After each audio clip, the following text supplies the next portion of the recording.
Good morning दोस्तों, मैं ललित वैरागी एक बार फिर स्वागत करता हूं आपका सारांश एकेडमी के इस यूट्यूब प्लेटफॉर्म पर। मित्रों, हम लोग मध्य प्रदेश जी के स्पेशल सीरीज के अंतर्गत मध्य प्रदेश विशेष समग्र अध्ययन के वीडियो लेक्चर्स को अपलोड कर रहे हैं। तो उसी के अंतर्गत हमने लास्ट वीडियो तक मध्य प्रदेश के भौगोलिक विभाजन पार्ट ए को देख लिया था। यदि आप हमारे चैनल पर नए हैं तो इस श्रृंखला के पिछले वीडियो भी आप प्ले लिस्ट में जाकर देख सकते हैं तथा हमारे चैनल को सब्सक्राइब कर लीजिए ताकि आपको सारे नोटिफिकेशन समय पर प्राप्त हो जाएं। चलिए दोस्तों, शुरू करते हैं। आज का हमारा topic Madhya Pradesh special series के अंतर्गत मध्य प्रदेश का भौगोलिक विभाजन पार्ट 2 एक मोटिवेशनल कोर्स के साथ। मोटिवेशन क्या है आज का? हाथ बांधे क्यों खड़े हो हादसों के सामने, हाथ बांधे क्यों खड़े हो हादसों के सामने, हादसे भी कुछ नहीं है हौसलों के सामने, हादसे भी कुछ नहीं है हौसलों के सामने। यदि आपके हौसले इतने बुलंद हैं, आपके हौसलों में इतना उत्साह है, तो कोई भी नहीं रोक सकता आपको लक्ष्य पाने से। बस आप लोग हमारे साथ मेहनत करिए, सारांश परिवार के साथ बने रहिए और आप हमें प्रोत्साहित करिए। हम आपको निसंदेह आपके लक्ष्य तक ले जाने में मददगार साबित होंगे। चलिए इसी मोटिवेशन कोर्स के साथ शुरू करते हैं आज का हमारा लेक्चर, जिसका नाम है मध्य प्रदेश का भौगोलिक विभाजन पार्ट 2। इसी के साथ साथियों, कुछ महत्वपूर्ण जानकारी आपके लिए दे देना चाहता हूं।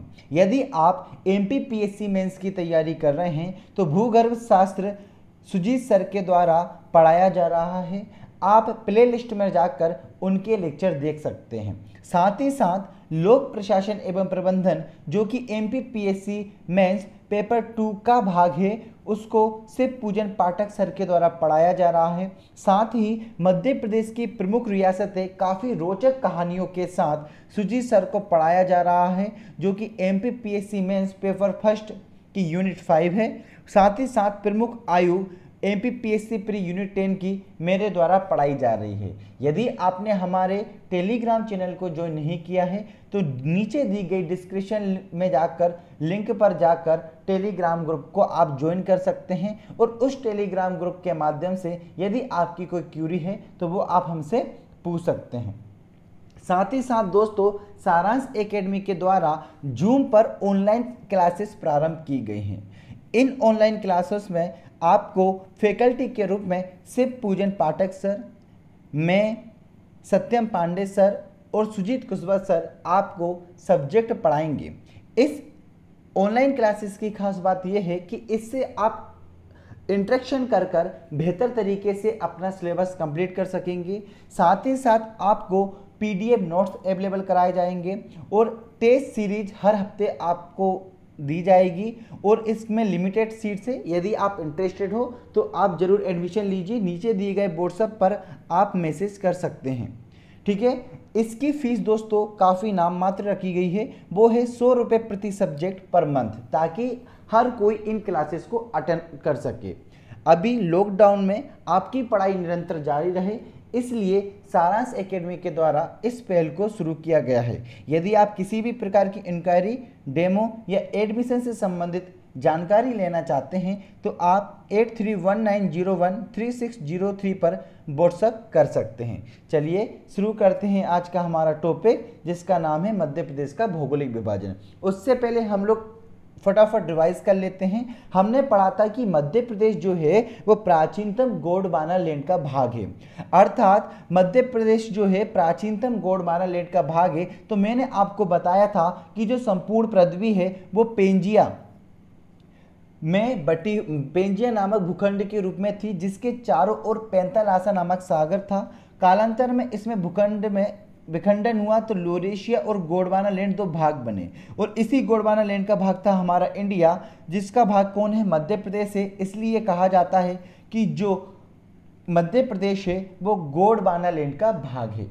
दूसरा हमने देखा था कि भूवैज्ञानिक दृष्टि से मध्य प्रदेश प्राचीनतम गोंडवाना लैंड का भाग है, ये मैंने आपको बताया था। फिर हमने क्या रिवाइज किया था, हमने बोला था कि मध्य प्रदेश भारत के उत्तर मध्य हिस्से में बटा प्रायद्वीपीय पठार का एक हिस्सा है, जिसकी उत्तरी सीमा पर गंगा यमुना मैदानी क्षेत्र, पश्चिम में अरावली, पूर्व में छत्तीसगढ़ और दक्षिण में ताप्ती घाटी और महाराष्ट्र का पठार है। फिर हमने क्या पढ़ा था कि इसे 3 बड़े भागों में बांटा गया है, मध्य उच्च प्रदेश में, सतपुड़ा मैकाल में, पूर्वी पठार या जिसे बघेलखंड का पठार भी कहा जाता है। फिर हमने देखा था कि मध्य प्रदेश का भौगोलिक विभाजन बड़े दृष्टि में तो 3 भागों में परंतु बृहद स्तर पर 7 भागों में किया गया है, जिसमें से मध्य उच्च प्रदेश के अंतर्गत मालवा का पठार, मध्य भारत का पठार, बुंदेलखंड का पठार, रीवा पन्ना का पठार और नर्मदा सोन घाटी आती है। सतपुड़ा पर्वत श्रेणी आती है, ये 6वां भाग हो गया, और 7वां भाग पूर्वी पठार जिसके अंतर्गत बघेलखंड का पठार आता है। इस प्रकार मध्य प्रदेश को कुल कितने भागों में बांटा गया था, तो भौगोलिक दृष्टि से 7 भागों में इसे बांटा गया था। चलिए फिर हमने क्या पढ़ा था, फिर हमने ये पढ़ा था मध्य उच्च प्रदेश के बारे में। हमने पढ़ा था कि नर्मदा सोन घाटियों एवं अरावली श्रेणी के मध्य जो मध्य उच्च प्रदेश है वो त्रिभुजाकार आकार में फैला हुआ है। इसकी उत्तरी सीमा यमुना नदी द्वारा बनाई जाती है। ठीक है, विंध्याचल भांडेर कैमूर श्रेणियाँ इसी प्रदेश का भाग है जो नर्मदा सोन नदी के उत्तर में स्थित है। ठीक है, तो मैंने ये आपको डायग्राम में भी बताया था कि ये जो पूरा भाग है, ये वाला, ये जो पूरा भाग है, ये क्या था, ये था मध्य उच्च प्रदेश, जिसके अंतर्गत मध्य भारत का पठार, बुंदेलखंड का पठार, मालवा का पठार, नर्मदा सोन घाटी और रीवा पन्ना का पठार आता है। फिर हमने देखा था कि इस प्रदेश की प्रमुख नदियों में चंबल, बेतवा, केन, काली सिंध, पार्वती, क्षिप्रा आदि नदियां शामिल है और ये प्रदेश गंगा नदी बेसिन का हिस्सा है। फिर हमने मध्य भारत के पठार के बारे में पढ़ा था। मध्य भारत के पठार के बारे में हमने ये पढ़ा था कि इसे चंबल का उप आंध्र प्रदेश कहा जाता है। इसका क्षेत्रफल 32,896 वर्ग किलोमीटर है, अर्थात 10.68% कुल भौगोलिक क्षेत्रफल का। कितना? 10.68%। इसके अंतर्गत कौन कौन से जिले आते हैं, तो भिंड, मुरैना, श्योपुर, ग्वालियर, गुना, शिवपुरी, नीमच और मंदसौर जिले आते हैं। मैंने बताया था आपको ये याद रखना है कि नीमच और मंदसौर जिले भी मध्य भारत के पठार में आते हैं। फिर हमने क्या पढ़ा था, हमने पढ़ा था कि इसमें जो नदियां हैं चंबल, काली सिंध, पार्वती, क्वारी और कुनी इस प्रदेश की प्रमुख नदियां हैं। यहाँ की जो जलवायु है वो अर्धशुष्क जलवायु है या इसे महाद्वीपीय प्रकार की जलवायु भी कहा जाता है। मैंने आपको बताया था कि महाद्वीपीय प्रकार की जलवायु का मतलब है कि जहाँ जितनी ज़्यादा गर्मी पड़ती है उतनी ही ठंड पड़ती है, अर्थात ज़्यादा गर्मी ज़्यादा ठंड यहाँ पर पड़ती है। अब आपसे पूछा जाए कि मध्य भारत के पठार में कौन सी मिट्टी मिलती है, तो यहाँ पे जो मिट्टी मिलती है वो जलोढ़ मिट्टी मिलती है और यहाँ की जो प्रमुख फसल थी वो गेहूं, ज्वार, तिल और सरसों थी। शिवपुरी में खेर से कत्ता बनाने का कारखाना है। नीमच में एल्काई फैक्ट्री है और चीनी व सीमेंट उद्योग मध्य भारत के पठार में स्थित है। इस क्षेत्र में सेरिया जनजाति निवास करती है। ठीक है, ये हम लोग क्यों रिवीजन कर रहे हैं, इसलिए मैं जल्दी जल्दी जा रहा हूँ। ग्वालियर का किला जो कि मध्य भारत के पठार में आता है, जिब्राल्टर ऑफ इंडिया भी कहा जाता है, जिसका निर्माण सूरज सेन ने करवाया था। ये भी हम देख चुके थे। मैंने ये भी बताया था कि ग्वालियर के किले में कौन कौन शामिल है। बुंदेलखंड का पठार, बुंदेलखंड का जो पठार है वो कुल भौगोलिक क्षेत्रफल का कितना है, 7.71% है, अर्थात 7.7% भी आप इसे बोल सकते हो। इसके अंतर्गत कौन कौन जिले आते हैं, तो छतरपुर, टीकमगढ़, निवाड़ी, दतिया, शिवपुरी की कुछ तहसील जैसे कि पिछोर और करेरा, ग्वालियर का डबरा, भिंड और उत्तर प्रदेश के जालौन, झांसी, ललितपुर जैसे जिले इसके अंतर्गत आते हैं। फिर हमने क्या पढ़ा था कि ये जो पठार है वो प्राचीनतम कठोर पठार आग्नेय चट्टानों से मिलकर बना हुआ है, जिसमें से ग्रेनाइट, नीस और शिस्ट प्रमुख है। ये ग्रेनाइट, नीस और शिस्ट आपको याद रखना है क्योंकि ये प्रश्न पूछा जाता है कि जो बुंदेलखंड का पठार है वो कौन सी चट्टानों से निर्मित है। तो आपका जो जवाब होगा साथियों वो ग्रेनाइट, नीस और शिस्ट होगा। अगला जो प्रश्न है कि यहाँ कौन कौन सी नदियाँ प्रभावित होती हैं, तो ये हैं यहाँ पर बेतवा, सिंध, केन, धशान और पहुंच नदियाँ क्या होती हैं, प्रवाहित होती हैं। मिट्टी कौन सी पाई जाती है, तो अक्सर ये प्रश्न पूछा जाता है कि दोमट मिट्टी और लाल काली मिट्टी का सम्मिश्रण कहाँ पाया जाता है, बुंदेलखंड के पठार में पाया जाता है दोमट मिट्टी और लाल काली मिट्टी। कृषि में ज्वार, गेहूं, तिल और अलसी। इस पठारी क्षेत्र में सिद्ध बाबा की चोटी सबसे ऊंची है। अब ये प्रश्न आपको याद रखना है कि बुंदेलखंड की सबसे ऊंची चोटी कौन सी है, तो इसका जो सही जवाब है वो सिद्ध बाबा की चोटी है। यहाँ उष्णकटिबंधीय शुष्क पतझड़ पाए जाते हैं जिनमें तेंदुपत्ता प्रमुख रूप से शामिल है। चलिए आगे बढ़ते हैं। क्या आप जानते हैं, ये देखा था कि बुंदेल राजाओं की जो राजधानी थी वो ओरछा बेतवा नदी के किनारे स्थित थी और बुंदेलखंड में आती थी। साथ ही चंदेल शासकों की राजधानी खजुराहो हुआ करती थी जो मंदिरों के लिए प्रसिद्ध है। फिर हमने मालवा का पठार पढ़ा था। हमने पढ़ा था कि मध्य प्रदेश का जो पश्चिमी भाग है वो मालवा का पठार कहलाता है। ठीक है, इसका जो क्षेत्रफल है 88,222 वर्ग किलोमीटर है और 27.68% जो है वो मध्य प्रदेश के कुल भौगोलिक क्षेत्रफल का है। अब मैंने आपको एक प्रश्न बताया था कि इसका जो क्षेत्रफल है वो 88,222 वर्ग किलोमीटर है जो मध्य प्रदेश के 27.68% क्षेत्रफल में विस्तृत है। तो ये जो 7 भौगोलिक विभाजन थे उनमें सबसे बड़ा है। तो मालवा का पठार सबसे बड़ा भौगोलिक प्रदेश है मध्य प्रदेश का, मालवा का पठार। ये प्रश्न मैंने आपसे पूछा भी था। वर्षा यहाँ कितनी होती, 125 सेंटीमीटर तक हो जाती है और इसमें जो जिले शामिल हैं वो रतलाम, झाबुआ, अलीराजपुर, धार, उज्जैन, देवास, सीहोर, भोपाल, इंदौर, शाजापुर, रायसेन, विदिशा, आगर और राजगढ़ आदि जिले शामिल हैं। इनको हमने देख लिया था। हमने देखा था यहाँ कौन सी मिट्टी पाई जाती है, तो यहाँ काली मिट्टी पाई जाती है। तो ये क्योंकि यहाँ पे ये निर्माण है दोस्तों उसका ढक्कन ट्रेप की चट्टानों से हुआ है। मैंने आपको बताया था कि ढक्कन ट्रेप की चट्टानें क्या होती हैं कि ज्वालामुखी उद्गार के समय जो चट्टानें निर्मित होती हैं उन्हें ढक्कन ट्रेप की चट्टानें कहा जाता है। मूलतः ये बेसाल चट्टानें होती हैं और जब बेसाल चट्टानों का अपक्षय अपरदन होता है तब काली मिट्टी का निर्माण होता है। यहाँ पर काली मिट्टी है तो कपास के लिए काली मिट्टी सबसे ज़्यादा उपयुक्त होती है। तो कपास और गेहूं, गन्ना, सरसों जैसी फसल ली जाती है। यहाँ की जो जलवायु है वो हमने समशीतोष्ण पढ़ी थी और फाहियान ने इसे विश्व की सर्वश्रेष्ठ जलवायु कहा था। नदियों की बात करें तो काली सिंध, पार्वती, बेतवा, माही, छपरा और नेमज यहाँ की प्रमुख नदी हैं। अगला इंपॉर्टेंट प्रश्न, मालवा के पठार की सबसे ऊंची चोटी कौन सी है, तो ये सिगार है। सिगार के साथ साथ आपने जाना पाव सुना होगा। जाना पाव की जो चोटी है वो भी कहाँ पर स्थित है, मालवा के पठार में है। और जापजी जो है वो भी कहाँ पर स्थित है, मालवा के पठार में स्थित है। उज्जैन में इलाहाबाद, नासिक, हरिद्वार की तरह ही 12 वर्ष के अंतराल में कुंभ मेले का आयोजन किया जाता है। ठीक है, चलिए आगे बढ़ते हैं। सूती कपड़ों के मिलों के कारण इंदौर को मध्य प्रदेश की मुंबई कहा जाता है और इंदौर की स्थापना रानी अहिल्याबाई द्वारा 1770 में की गई थी। हमने ये भी पढ़ा था। फिर हमने ये पढ़ा था कि भीमबेटका गुफाएं कहाँ स्थित है, रायसेन जिले में स्थित हैं और उदयगिरी की गुफाएं विदिशा जिले में स्थित है, जिसके बारे में मैंने डिस्क्रिप्शन भी आपको बताया था। ठीक है, देवास में बैंक नोट प्रेस का कारखाना स्थित है। फिर मैंने आपको बताया था कि क्या आप जानते हैं कि मालवा के पठार को गेहूं की डलिया कहा जाता है। तो ये था दोस्तों हमारा पिछले वीडियो का क्विक रिवीजन। यदि आपने पिछले वीडियो नहीं देखा है तो आप प्ले लिस्ट में जाकर पिछले वीडियो जरूर देख लिए।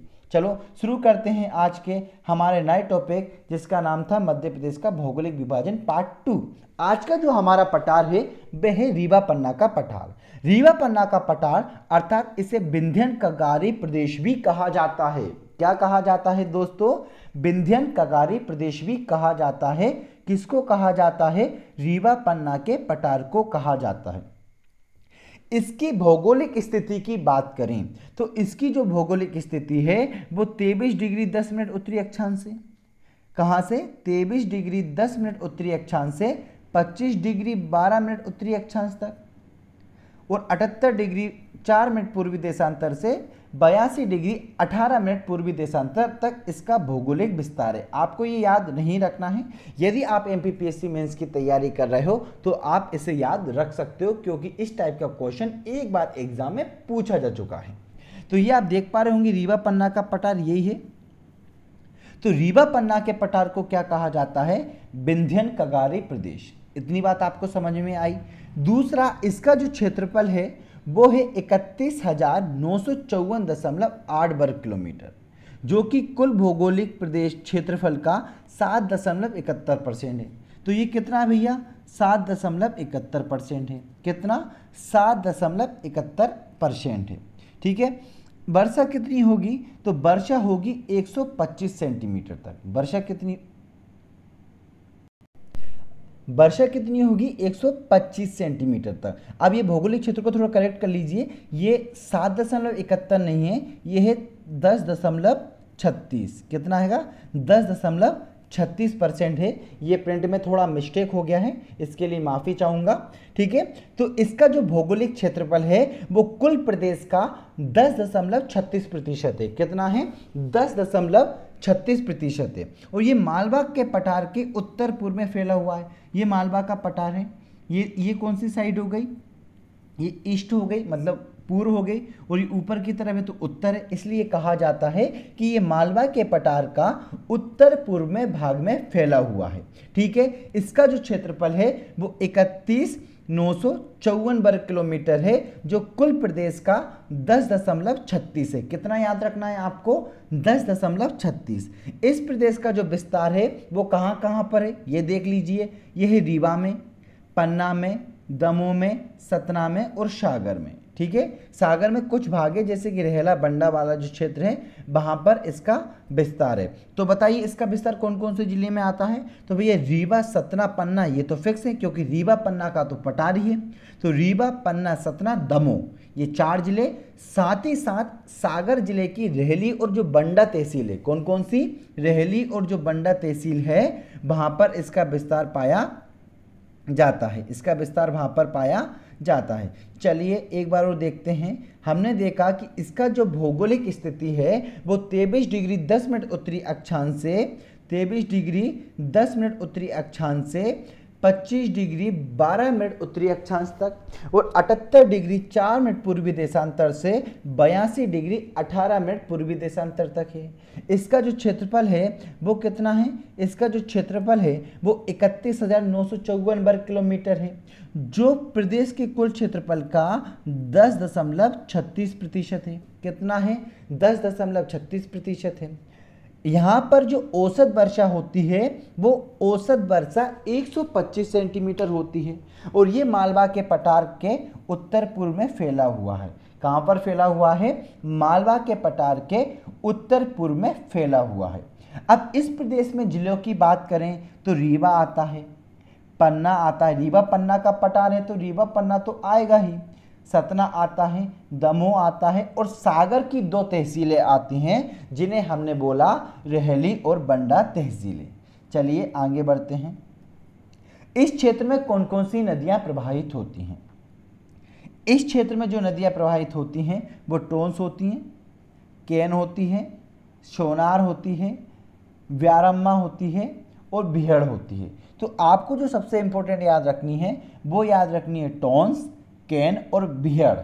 ठीक है। बिहड़ पे रीवा जिले में चचाई जलप्रपात का निर्माण किया गया है। ये आपसे पूछा जाता है कि चचाई जलप्रपात का निर्माण कौन सी नदी पर किया गया है? तो वो किया गया है रीवा जिले में बिहड़ नदी पर। ठीक है। तो टोंस, केन और बिहड़ नदी इस क्षेत्र की प्रमुख नदियां हैं। फिर आपको क्या याद रखना है कि इस पठार की जो औसत ऊंचाई है वो 300 से 400 मीटर है। यहाँ पर कौन सी मिट्टी पाई जाती है? तो यहाँ पर पाई जाती है बलुई और लाल पीली मिट्टी। हम लोगों ने पढ़ा था कि जो बुंदेलखंड है वहाँ दोमट मिट्टी और लाल काली मिट्टी पाई जाती है, जबकि रीवा पन्ना के पठार में लाल पीली मिट्टी पाई जाती है। और जो लाल पीली मिट्टी होती है वो चावल की खेती के लिए अच्छी होती है, इसलिए इस क्षेत्र में चावल की खेती की जाती है। पन्ना में हीरा उत्खनन, आपको पता है पन्ना एकमात्र हीरा उत्पादक जिला है, तो पन्ना में हीरा उत्खनन, रीवा में कत्ता बनाने का उद्योग और सतना में सीमेंट उद्योग स्थित है। सतना में क्या है? सीमेंट उद्योग स्थित है। ठीक है। पन्ना में क्या है? हीरा उत्खनन, रीवा में क्या है? कत्ता बनाने का उद्योग और सतना में सीमेंट उद्योग स्थित है। आपने मैहर का नाम सुना होगा सतना में। तो जो सतना में मैहर है वहाँ पर प्राचीन शारदा माता का मंदिर है और अलाउद्दीन का संगीत पीठ भी है। मैहर को दोस्तों संगीत नगरी भी कहा जाता है और यहाँ पर जो है वो शारदा मंदिर स्थित है। यहाँ पर क्या स्थित है? शारदा मंदिर स्थित है मैहर में। ठीक है, तो अलाउद्दीन खां की कर्मस्थली थी, इसे संगीत नगरी भी कहा जाता है। तो आपसे प्रश्न पूछा जाए कि किसे संगीत नगरी कहा जाता है, तो आपका जो जवाब होगा वो ये होगा कि मैहर सतना को संगीत नगरी कहा जाता है और मैहर को पवित्र नगरी भी घोषित किया गया है मध्य प्रदेश सरकार के द्वारा। ठीक है, तो आपने अभी तक क्या पढ़ा? हमने अभी तक पढ़ा कि इस क्षेत्र में प्रवाहित होने वाली जो नदियां हैं वो टोंस, केन, सोनार, व्यारमा और बिहड़ है। रीवा जिले में चचाई जलप्रपात का निर्माण बिहड़ नदी पर किया गया है। इस पठार की औसत ऊंचाई 300 से 400 मीटर है। यहाँ पर जो मिट्टी पाई जाती है वो बलुई या लाल पीली मिट्टी पाई जाती है और इस क्षेत्र के पूर्व में चावल की खेती की जाती है। पन्ना में हीरा उत्खनन, रीवा में कत्ता बनाने का कारखाना और सतना में सीमेंट उद्योग स्थापित हैं। मैहर सतना में प्राचीन शारदा माता मंदिर और अलाउद्दीन का संगीत पीठ है और मैहर को संगीत नगरी के नाम से भी जाना जाता है। इसके अतिरिक्त यहाँ पर क्या क्या है? तो इसके अतिरिक्त यदि यहाँ पे जलवायु की बात करें, किसकी बात करें? जलवायु की अगर हम बात करें तो यहाँ पर जो जलवायु है वो ग्रीष्म काल में साधारण गर्म है। कैसी है ग्रीष्म काल में? ग्रीष्म काल में साधारण गर्म है। ठीक है, ग्रीष्म काल में। और शीतकाल में साधारण ठंडी है। शीतकाल में कितनी है? साधारण ठंडी है। ठीक है, खनिज की बात करें तो यहाँ पे चूना पत्थर मिल जाता है। क्या मिल जाता है? चूना पत्थर मिल जाता है और जिप्सम मिल जाता है। गेरू, सिलिका बालू और हीरा इस क्षेत्र की प्रमुख खनिज संपदा है। ठीक है, रीवा पन्ना के पठार की प्रमुख खनिज संपदा है। पर्यटन स्थल की अगर हम बात करें, किसकी? पर्यटन स्थल की यदि हम बात करें तो आपको मैहर मिल जाएगा। ठीक है, मैहर में शारदा माँ का मंदिर मिल जाएगा।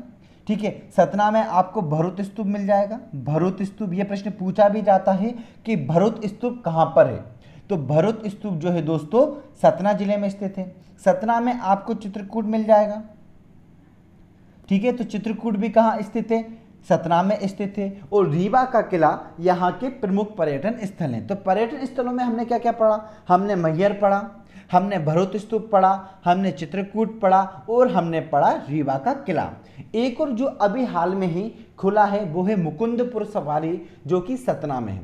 मुकुंदपुर सफारी दोस्तों भारत की पहली व्हाइट टाइगर सफारी है।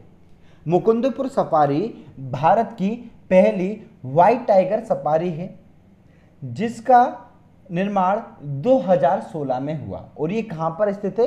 ये स्थित है मुकुंदपुर सतना में। कभी आपको मौका मिले तो जरूर जाइए। ठीक है, चलिए आगे बढ़ते हैं हम लोग। तो क्या आप जानते हैं मैहर को संगीत नगरी के नाम से भी जाना जाता है और मुकुंदपुर सतना स्थित व्हाइट टाइगर सफारी भारत की पहली व्हाइट टाइगर सफारी है। ठीक है, तो ये दो फैक्ट मैं आपको बता भी चुका और इसकी स्थापना कब हुई थी? 2016 को हुई थी। ठीक है, और राजा मार्तंड देव के नाम पर इस सफारी का नाम कर दिया गया है। चलिए आगे बढ़ते हैं और अगला जो हमारा भौगोलिक प्रदेश है वह है नर्मदा सोन घाटी। वो कौन सा है?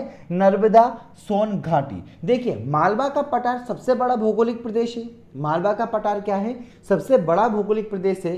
और अगर आपसे पूछा जाए कि सबसे निचले स्तर पर स्थायी भौगोलिक प्रदेश कौन सा है, तो ये नर्मदा सोन घाटी है। सबसे निचला भौगोलिक प्रदेश मध्य प्रदेश का नर्मदा सोन घाटी है।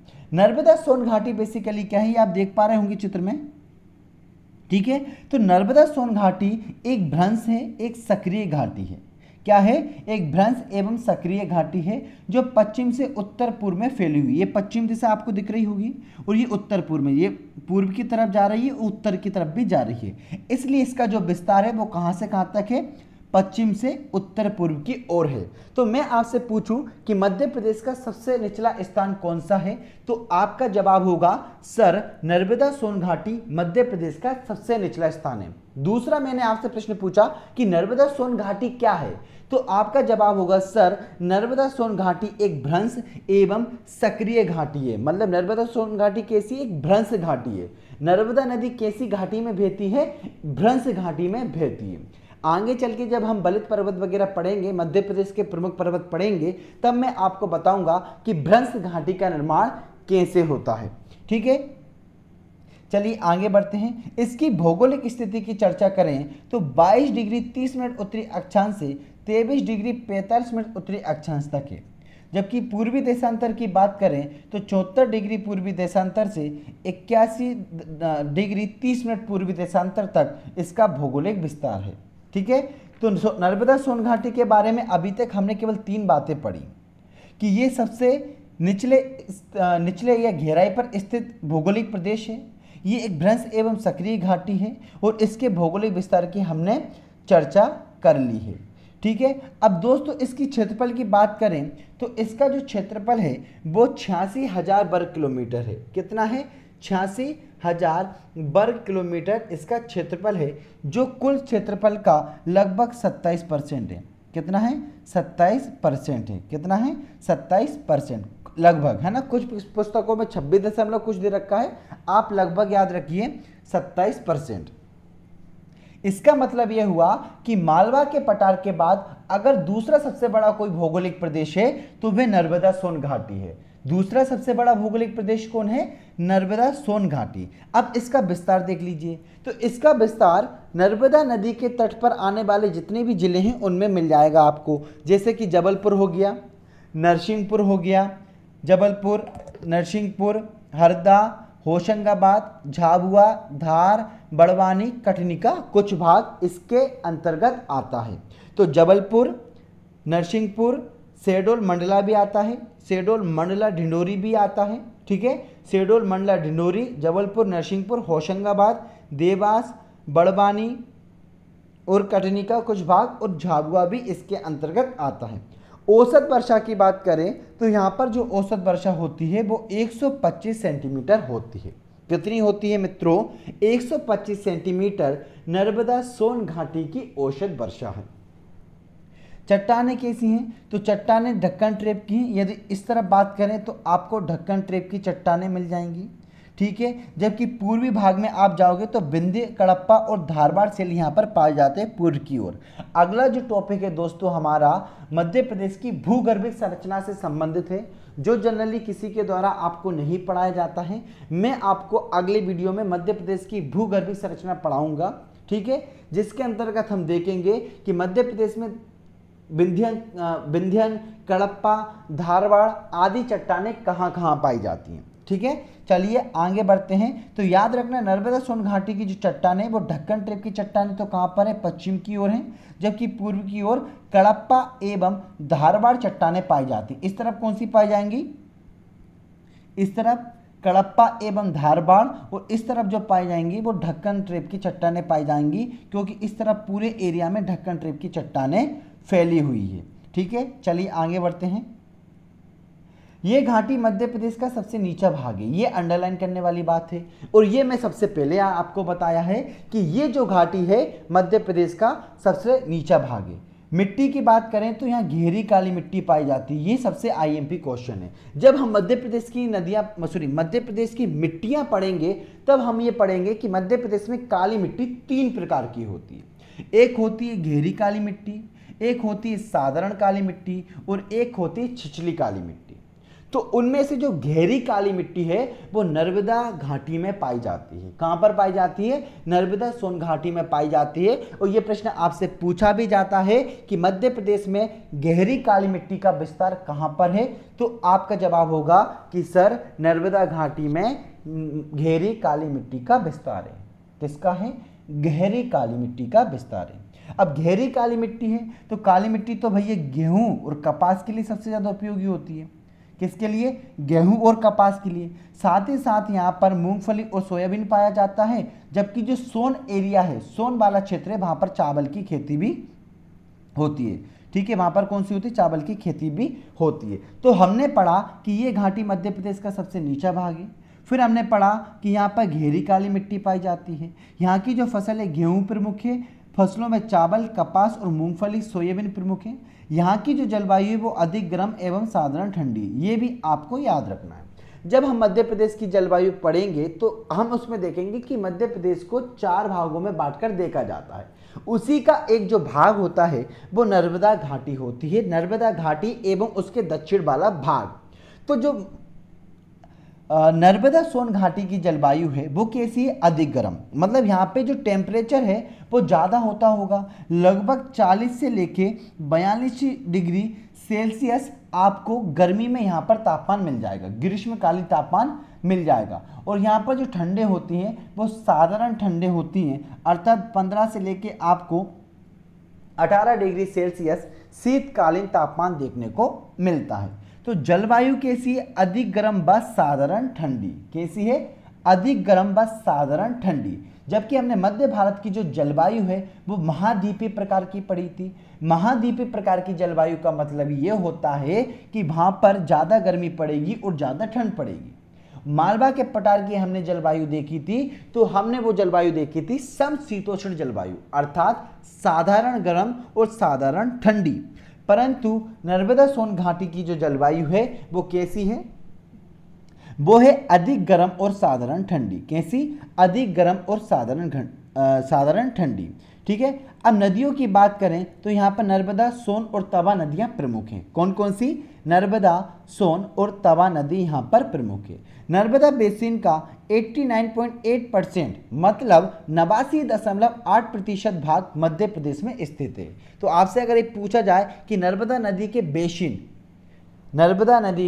बेसिन का कितना भाग मध्य प्रदेश में स्थित है, तो 89.8%।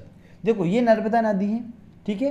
तो नर्मदा नदी एवं उसकी सहायक नदियों द्वारा इसके बेसिन का निर्माण किया जाता है। बेसिन का मतलब होता है जल ग्रहण क्षेत्र, अर्थात वो क्षेत्र जहां से नर्मदा नदी जल ग्रहण करती हो, अर्थात विभिन्न नदियों से क्या करती हो, जल प्राप्त करती हो, उसको हम बेसिन कहते हैं। ठीक है, तो नर्मदा बेसिन का 89.8% जो भाग है वो मध्य प्रदेश में शामिल हो जाता है। सोन नदी पर बाण सागर नदी घाटी परियोजना स्थित है। तो ये आप लोग अब पढ़ते हो कि शहडोल जिले के देवलोंद में, कहाँ पर, शहडोल जिले के देवलोंद में सोन नदी पर बाण सागर नदी घाटी परियोजना शामिल है। कौन सी, बाण सागर नदी घाटी परियोजना शामिल है। ठीक है दोस्तों, आगे बढ़ते हैं। अब देखिए यहाँ पर अगर वनस्पति की हम बात करें तो वनस्पति में आपको क्या मिल जाएगा, आपको सागौन मिल जाएगा। ठीक है, यहाँ पर कौन कौन सी वनस्पतियाँ पाई जाती हैं, सागौन मिल जाएगा आपको मिल जाएगा तेंदुपत्ता। क्या बन जाता है, तेंदुपत्ता। तेंदुपत्ता के बाद आपको साल मिल जाएगा। ठीक है, साल मिल जाएगा, और साल के बाद सेमल भी आपको यहाँ पर मिल जाएगा। तो यहाँ की जो वनस्पतियों की बात करें तो उसमें सागौन, तेंदुपत्ता, साल और सेमल प्रमुख हैं। कौन कौन से, सागौन, तेंदुपत्ता, साल और सेमल। उसके बाद अगर हम बात करें किसकी, खनिजों की अगर हम बात करें तो खनिजों की यदि हम बात करें तो खनिज की दृष्टि से नर्मदा घाटी बहुत समृद्ध है। यहाँ पर आपको क्या क्या मिल जाएगा, तो देखो आपको यहाँ पे चूना पत्थर मिलेगा। ठीक है, चूना पत्थर भरपूर मात्रा में आपको मिल जाएगा। आपको यहाँ पे फायर क्ले मिल जाएगा। क्या मिल जाएगा, फायर क्ले मिल जाएगा। आपको चीनी मिट्टी मिल जाएगी। क्या मिल जाएगी, चीनी मिट्टी मिल जाएगी। संगमरमर मिल जाएगा आपको मिल जाएगा, और कोयला भी आपको इस क्षेत्र में मिल जाएगा। ठीक है, तो नर्मदा सोन घाटी जो है दोस्तों वो बेसिकली खनिज संसाधन की दृष्टि से तो समृद्ध है। यहाँ पे चूना पत्थर, फायर क्ले, चीनी मिट्टी, संगमरमर तथा कोयला जैसे खनिज उपलब्ध हैं। आगे बढ़ते हैं। साथ ही साथ यदि हम जनजातियों की बात करें, किसकी, जनजातियों की। ठीक है, तो यदि हम जनजातियों की बात करें तो इसके जो पश्चिम, देखो नर्मदा सोन घाटी कुछ इस प्रकार बह रही है। ठीक है, तो इसके जो पश्चिमी भाग है यहाँ पर आपको भील जनजाति मिल जाएगी। कौन सी, भील जनजाति आपको मिल जाएगी। मध्य में आपको कौन सी मिल जाएगी, कोरकू मिल जाएगी। कौन सी मिल जाएगी, कोरकू मिल जाएगी। और पूर्व में आपको बेगा एवं गोंड जनजातियाँ मिल जाएंगी। कौन सी, बेगा और गोंड जनजातियाँ मिल जाएंगी। ठीक है, तो मतलब नर्मदा सोन घाटी के पश्चिमी भाग में कौन सी जनजाति मिल जाएगी? आपको भील जनजाति मिल जाएगी, मध्य भाग में आपको कोरकू जनजाति मिल जाएगी और पूर्वी भाग में आपको बेगा एवं गोंड जनजातियां मिल जाती हैं। ठीक है, साथ ही सांस्कृतिक परिदृश्य की बात करें तो आपको बहुत अच्छे से पता है कि अमरकंटक हो, नेमावर हो, ओमकालेश्वर हो, महेश्वर हो, इस क्षेत्र के प्रमुख पर्यटन स्थल कौन कौन है? अमरकंटक है, ठीक है, अमरकंटक के बाद नेमावर है, ओमकालेश्वर है, महेश्वर है और जबलपुर है, धुआंधार, अनूपपुर यहाँ के प्रमुख आकर्षण केंद्र है, प्रमुख पर्यटन स्थल हैं। ठीक है, तो ये था दोस्तों हमारा नर्मदा सोन घाटी। चलिए बढ़ते हैं अगले भौगोलिक प्रदेश की ओर। चलिए, तो ये स्लाइड आ गई। तो क्या आप जानते हैं, तो भैया क्या जानना है हमें कि नर्मदा नदी की कुल लंबाई 13-12 किलोमीटर है तथा मध्य प्रदेश में 1077 किलोमीटर है। आपको पता है कि नर्मदा नदी का जो उद्गम स्थल है वो कहाँ पर है? अमरकंटक में है। ठीक है, इसकी जो लंबाई है वो कितनी है? 1312 किलोमीटर है और इसकी मध्य प्रदेश में लंबाई कितनी है? 1077 किलोमीटर। नर्मदा नदी किस में होकर बहती है? तो आपका जवाब होगा कि नर्मदा नदी भ्रंश घाटी में होकर बहती है। ये प्रश्न भी आपसे पूछा जाता है और ये पश्चिम की ओर बहने वाली सबसे बड़ी नदी है। कहाँ पर? पश्चिम की ओर बहने वाली सबसे बड़ी नदी है। ठीक है, याद रखना नर्मदा नदी। नर्मदा नदी पर ही इंदिरा सागर परियोजना, ठीक है, सरदार सरोवर परियोजना और ओमकालेश्वर परियोजना है। नर्मदा नदी की प्रमुख सहायक नदियां कौन कौन सी हैं? तो बारना, सेर, हथनी, शक्कर। अगर आपसे पूछा जाए कि नर्मदा नदी की कुल कितनी सहायक नदियां हैं तो 41 सहायक नदियां हैं। सोन नदी अमरकंटक क्षेत्र से निकलकर बघेलखंड पठार में बहती हुई बिहार में गंगा में मिल जाती है। तो ये आपसे प्रश्न पूछा जाता है कि सोन नदी किस में मिलती है? तो सोन नदी गंगा में मिलती है। सोन नदी का उद्गम स्थल क्या है? दूसरा प्रश्न तो अमरकंटक है। तीसरा प्रश्न की बाण सागर परियोजना कौन सी नदी पर स्थित है? तो बाण सागर परियोजना सोन नदी पर स्थित है जो कि शहडोल के देवलोंद में है और इसकी जो सहायक नदियां हैं वो जोहिला और गोपत हैं। कौन कौन है? जोहिला और गोपत है। चलिए बढ़ते हैं आगे और अगला जो भौगोलिक प्रदेश है वह है सतपुड़ा मेकाल श्रेणी। वो क्या है? सतपुड़ा मेकाल श्रेणी। इसका जो भौगोलिक विस्तार है वो 21 डिग्री उत्तरी अक्षांश से 23 डिग्री उत्तरी अक्षांश तक और 74 डिग्री 30 मिनट पूर्वी देशांतर से 81 डिग्री पूर्वी देशांतर तक है। अगर क्षेत्रफल की बात करें तो इसका जो क्षेत्रफल है वो 31,317 वर्ग किलोमीटर है जो कि कुल प्रदेश के भौगोलिक क्षेत्रफल का 10.16% है। कितना है? 10.16% है कुल भौगोलिक क्षेत्रफल का। सतपुड़ा मेकल श्रेणी मध्य प्रदेश के कुल भौगोलिक क्षेत्रफल का कितना प्रतिशत है? तो आपका जवाब होगा सर 10.16% है। इसका जो विस्तार है वो कहां पर है? तो इसका जो अब आप देख पा रहे होंगे चित्र में, ये है पूरी हमारी सतपुड़ा पर्वत श्रेणी। ठीक है, तो इसका जो विस्तार है यहीं से प्रारंभ होगा बालाघाट से। बालाघाट, मंडला, डिंडोरी, शहडोल, अनूपपुर, बड़वानी, खरगोन, खंडवा का कुछ हिस्सा, सिवनी, बैतूल, छिंदवाड़ा, मतलब जो दक्षिणी भाग जितना भी है मध्य प्रदेश का वहां पर पूरे में विस्तार है सतपुड़ा का। और मेकाल श्रेणी इधर आ जाती है तो पूर्वी भाग में मेकाल श्रेणी का विस्तार है। ठीक है, तो मध्य प्रदेश में जो सतपुड़ा मेकाल श्रेणी है वो कुल क्षेत्रफल का 10.16% है जबकि जो इसका विस्तार है वो बालाघाट, मंडला, ढिंडोरी, शहडोल, अनूपपुर, बड़वानी, खरगोन, खंडवा का कुछ हिस्सा, सिवनी, बैतूल, छिंदवाड़ा में है। ये आप मैप में थोड़ा अच्छे से देखिए। तो जो सतपुड़ा श्रेणी है दोस्तों उसे 3 भागों में बांटा गया है। राजपीपला, ठीक है, कितना? राजपीपला मतलब बेसिकली इसे बांटा गया पश्चिमी सतपुड़ा, पूर्वी सतपुड़ा और मेकाल श्रेणी में। किस में बांटा गया है? पश्चिमी सतपुड़ा, पूर्वी सतपुड़ा और मेकाल श्रेणी में। ठीक है, तो जो पश्चिमी सतपुड़ा है इसे राजपीपलिया श्रेणी भी कहा जाता है। जो पश्चिमी सतपुड़ा ये आप देख पा रहे हो इसे राजपीपलिया श्रेणी भी कहा जाता है।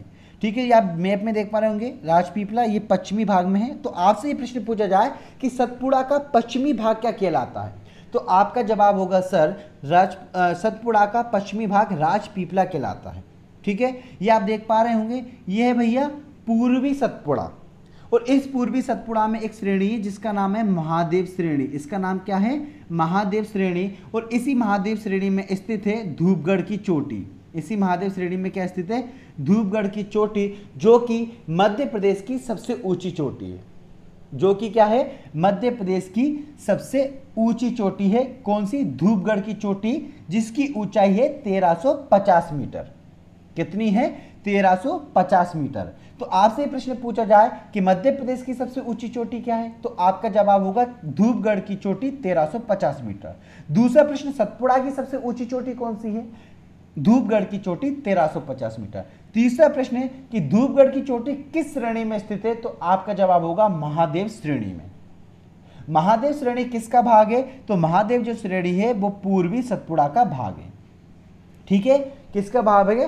पूर्वी सतपुड़ा का भाग है। मैं आपको ये बता दूं, ये देखो, ये है पश्चिमी सतपुड़ा। पश्चिमी सतपुड़ा मध्य प्रदेश की पश्चिमी सीमा से लेके ये बुरहानपुर दर्रे तक, कहां तक? बुरहानपुर दर्रे तक। यहां पे बुरहानपुर दर्रा। तो पश्चिमी सतपुड़ा का विस्तार कहां तक है? राजपीपला की पहाड़ी से लेकर बुरहानपुर दर्रे तक। बुरहानपुर से लेकर छिंदवाड़ा जो बालाघाट है वहां तक पूर्वी सतपुड़ा का विस्तार है, पूर्वी सतपुड़ा का विस्तार है। जबकि सतपुड़ा का जो पूर्वी विस्तार है उसे मैकाल श्रेणी कहा जाता है। क्या कहा जाता है? मैकाल श्रेणी कहा जाता है, जो कि अर्धचंद्राकार भाग में है। कैसा है? अर्धचंद्राकार में। जब हम अगला वीडियो देखेंगे मध्य प्रदेश के प्रमुख पर्वत एवं पर्वत श्रेणियां, तो उसमें मैं एक एक पॉइंट आपको क्लियर करूंगा। ठीक है, अभी हम केवल भौगोलिक प्रदेश के रूप में देख रहे हैं। अगली वीडियो में हम इसे मध्य प्रदेश की पर्वत श्रृंखला के रूप में देखेंगे, तो हम इसे और डीप में पढ़ने वाले हैं। घबराने की कोई बात नहीं है। चलिए, तो ये बात आपको समझ में आ गई होगी कि जो सतपुड़ा है वो 3 भागों में बटा हुआ है, पूर्वी सतपुड़ा, पश्चिमी सतपुड़ा और मैकाल श्रेणी। ठीक है, चलिए आगे बढ़ते हैं और इसके बारे में जानते हैं कि इसकी जो औसत वर्षा है वो 125 से 150 सेंटीमीटर तक है। सर्वाधिक जो वर्षा है वो कहाँ पर होती है? पंचमढ़ी में होती है। ठीक है, 199 सेंटीमीटर। कुछ किताबों में आपको 212.5 सेंटीमीटर भी, 212.3 सेंटीमीटर भी मिलेगा। मिट्टी की बात करें तो साधारण काली व छिछली काली मिट्टी पाई जाती है यहाँ पर। कैसी? साधारण काली व छिछली काली मिट्टी। और यहाँ पर जो कृषि की बात करें तो मुख्य रूप से ज्वार और अन्य फसलों में गेहूं और चावल, कपास होते हैं। ठीक है, तो सर्वाधिक वर्षा कहाँ पर होती है? पंचमढ़ी में होती है। कितनी होती है साहब? 199 सेंटीमीटर होती है। मिट्टी कैसी पाई जाती है? तो मिट्टी पाई जाती है साधारण काली और छिछली काली। कैसी पाई जाती है? साधारण काली और छिछली काली मिट्टी यहाँ पर पाई जाती है। कृषि की बात करें तो मुख्य फसल तो साहब ज्वार है, परंतु यहाँ पर गेहूं, कपास, चावल आदि मिल जाते हैं। ठीक है, और लाल मिर्च की खेती भी यहाँ पर होती है। जब आप पूर्व की ओर जाओगे तो आपको चावल का उत्पादन भी मिलेगा। ठीक है, उसके बाद नदियों की बात करें तो नर्मदा नदी, ताप्ती, बेनगंगा यहाँ की प्रमुख नदियाँ हो गई। कौन कौन सी? ताप्ती, बेनगंगा, तवा। जो ताप्ती वो तो बैतूल से ही निकलती है, बैतूल के मुल्ताई से निकलती है। ठीक है, बेनगंगा हो गई, सक्कर हो गई, तवा हो गई, यहाँ की प्रमुख नदियाँ हैं। पर्यटकों का स्वर्ग कहा जाने वाला पंचमढ़ी यहीं पर स्थित है। तो पंचमढ़ी को क्या कहा जाता है? सतपुड़ा की रानी कहा जाता है और कहा जाता है पर्यटकों का स्वर्ग। तो वो कहाँ पर स्थित है? वो इसी सतपुड़ा श्रेणी में स्थित है। ठीक है, मध्य प्रदेश की सबसे ऊंची चोटी धूपगढ़ महादेव पहाड़ी में स्थित है और इसकी ऊंचाई मैं आपको बता ही चुका, कितनी है? 1350 मीटर। ठीक है, कितनी है? 1350 मीटर। तो अभी हमने क्या क्या पढ़ा? हमने पढ़ा सर, वर्षा औसत 125 से 150 सेंटीमीटर होती है। सर्वाधिक वर्षा पंचमढ़ी में होती है 199 सेंटीमीटर। कुछ किताबों में आपको 212.3 सेंटीमीटर भी मिलेगा। मिट्टी की बात करें तो साधारण काली और छिछली काली मिट्टी पाई जाती है। कृषि कैसी पाई जाती है? तो चावल, ज्वार मुख्य फसल है, गेहूं, चावल और कपास भी उगता है यहाँ पर। नदियों की बात करें तो नर्मदा, ताप्ती, बेनगंगा, तवा यहाँ की प्रमुख नदियाँ हैं। पर्यटकों का स्वर्ग कहा जाने वाला पंचमढ़ी यहीं पर स्थित है। ठीक है, और मध्य प्रदेश की सबसे ऊंची चोटी धूपगढ़ महादेव पहाड़ी में स्थित है, जो कि पूर्वी सतपुड़ा का हिस्सा है। ठीक है, चलिए आगे बढ़ते हैं। सतपुड़ा मैकाल श्रेणी खनिजों की दृष्टि से संपन्न है। भैया अच्छा खासा संपन्न है, बहुत पैसा है, मतलब बहुत खनिज है सतपुड़ा पर्वत श्रेणी के पास। क्या क्या है? आप मैग्नीज की बात करो तो मैग्नीज बालाघाट और छिंदवाड़ा में मिल जाएगा। और मध्य प्रदेश जो है दोस्तों मैग्नीज उत्पादन में प्रथम स्थान पे है। ये भी आपको याद रखना है कि मध्य प्रदेश मैग्नीज उत्पादन में पहले स्थान पर है। ठीक है, मैग्नीज उत्पादन में। और मैग्नीज प्रमुखता कहाँ मिलता है? बालाघाट और छिंदवाड़ा में। आपने बालाघाट में एक खदान सुनी होगी, भरवेली की खदान। क्या सुनी होगी? भरवेली की खदान। ये एशिया की मैग्नीज की सबसे बड़ी खदान है। तो आपसे पूछा जाएगी दो प्रश्न कि भैया मैग्नीज के लिए कौन सी खदान फेमस है? आपका जवाब होगा सर भरवेली की जो खदान है वो मैग्नीज उत्पादन के लिए फेमस है। दूसरा, मैग्नीज उत्पादन में मध्य प्रदेश का कौन सा स्थान है? तो मैग्नीज उत्पादन में मध्य प्रदेश का जो पहला स्थान है। तीसरा, मैग्नीज उत्पादक जिले कौन कौन से हैं? तो बालाघाट और छिंदवाड़ा प्रमुख मैग्नीज उत्पादक जिले हैं। कोयला की बात करें तो कोयला बैतूल के पाथरखेड़ा में आपको कोयला यहाँ पर मिल जाएगा, ठीक है। सतपुड़ा प्रमुख कोयला क्षेत्र है, ठीक है, जिसमें कानन और पेच कोयला क्षेत्र भी शामिल है, ठीक है, याद रखना। उसके तांबा की बात करें तो आपने बालाघाट में मलाच खंड की खदान सुनी होगी। तो बालाघाट में स्थित मलाच खंड की जो खदान है वहाँ पर तांबा आपको पर्याप्त मात्रा में मिल जाता है। और बॉक्साइट जो है वो शेहडोल, बालाघाट, मंडला और अनूपपुर में प्राप्त होता है। शेहडोल, बालाघाट, मंडला और अनूपपुर में प्राप्त होता है। तांबा बालाघाट के मलाच खंड में प्राप्त होता है। कोयला बैतूल के पाथरखेड़ा में, साथ ही सतपुड़ा कोयला क्षेत्र में प्राप्त होता है। और मैग्नीज बालाघाट और छिंदवाड़ा में पाया जाता है। मैग्नीज कहाँ पाया जाता है? बालाघाट और छिंदवाड़ा में पाया जाता है। अगर वनस्पति की हम बात करें, यहाँ पर किसकी? वनस्पति की यदि हम बात करें तो वनस्पति में साल, सागौन, पलाश और तेंदुपत्ता। कौन कौन? साल,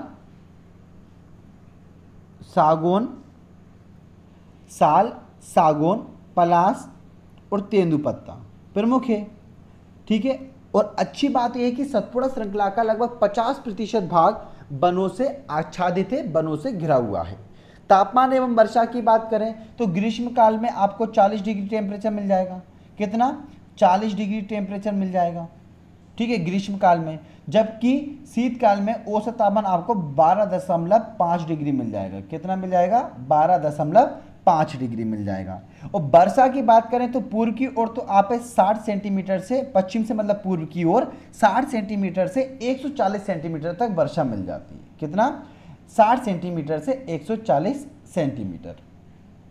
यहाँ पर जनजातियों की बात करें तो आपको भैया भील जनजाति मिल जाएगी पश्चिम की तरफ। कहाँ पर? पश्चिम की तरफ। वही मध्य भाग में आपको कोरकू जनजाति मिल जाएगी, कोरकू जनजाति मिल जाएगी, ठीक है। और पूर्वी भाग में आपको गोंड, भारिया और बेगा जनजाति मिल जाएगी। कौन सी? गोंड, भारिया और बेगा जनजाति मिल जाएगी। तो पश्चिम की तरफ भील, मध्य में कोरकू और पूर्व में गोंड, भारिया और बेगा जनजाति मिल जाती है, ठीक है। वहीं पर अगर मैं पर्यटन स्थलों की बात करूं तो आपको भैया पंचमढ़ी मिल जाएगा, जिसे सतपुड़ा की रानी कहा जाता है। पंचमढ़ी बहुत खूबसूरत जगह है पंचमढ़ी, कभी मौका मिले तो जरूर जाइएगा। फोर्सोत ने इसकी खोज की थी पंचमढ़ी की, ठीक है, जो कि होशंगाबाद जिले में स्थित है। मुक्तागिरी आप जाइएगा बैतूल में, ठीक है, बैतूल में आपको मुक्तागिरी मिल जाएगा, जो कि एक प्रमुख जैन तीर्थ स्थल है मुक्तागिरी। और 52 गजा आपको बड़वानी में मिल जाएगा। कहाँ पर? 52 गजा आपको मिल जाएगा बड़वानी में।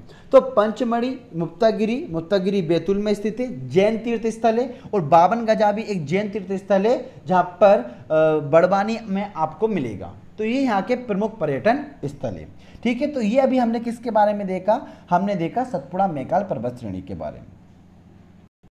अब हम देखते हैं बघेलखंड के पठार के बारे में, जिसे पूर्वी पठार भी कहा जाता है। अर्थात बघेलखंड का जो पठार है वो पूर्वी पठार का भाग है। किसका भाग है? बघेलखंड का पठार पूर्वी पठार का भाग है।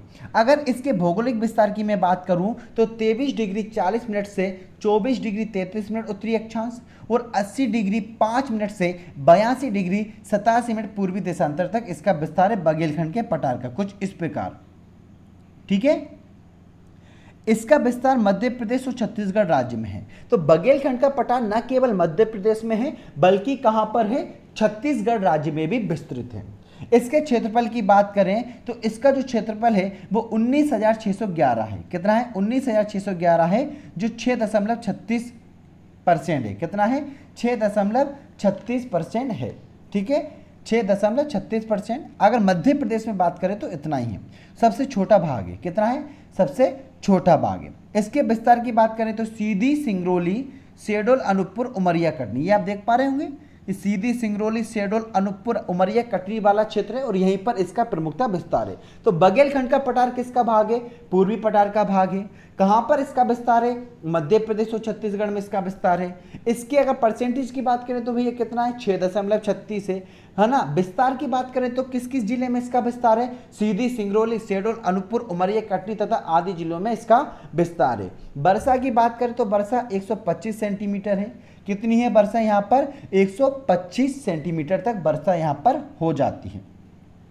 अगर मिट्टी की बात करें तो मिट्टी यहाँ पर प्रमुखता लाल पीली मिट्टी पाई जाती है। कौन सी पाई जाती है? लाल पीली मिट्टी प्रमुखता पाई जाती है। ये प्रश्न पूछा भी जाता है कि बघेलखंड के पठार में कौन सी मिट्टी पाई जाती है, तो बघेलखंड के पठार में लाल पीली मिट्टी पाई जाती है। लाल पीली मिट्टी में चावल की फसल अच्छी होती है, तो यहाँ की जो प्रमुख फसल है, बघेलखंड की जो प्रमुख फसल है वो चावल है।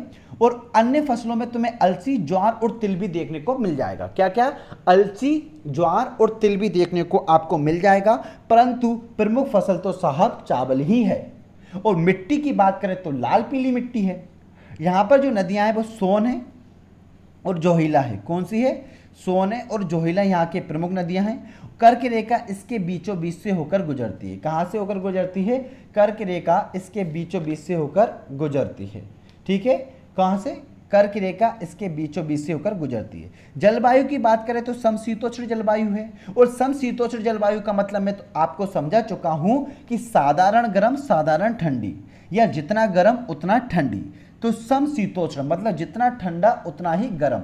साधारण गर्म और साधारण ठंडी जलवायु है बघेलखंड के पठार की। और कर्क रेखा तो साहब इसके बीचों बीच से गुजरती है। नदियों की बात करें तो सोहन एवं जोहिला इसकी प्रमुख नदियां हैं। कृषि की बात करें तो चावल प्रमुख फसल है, जबकि अलसी, ज्वार और तिल तो अन्य फसलों में आ जाती है। और लाल पीली मिट्टी इसकी प्रमुख मिट्टी है।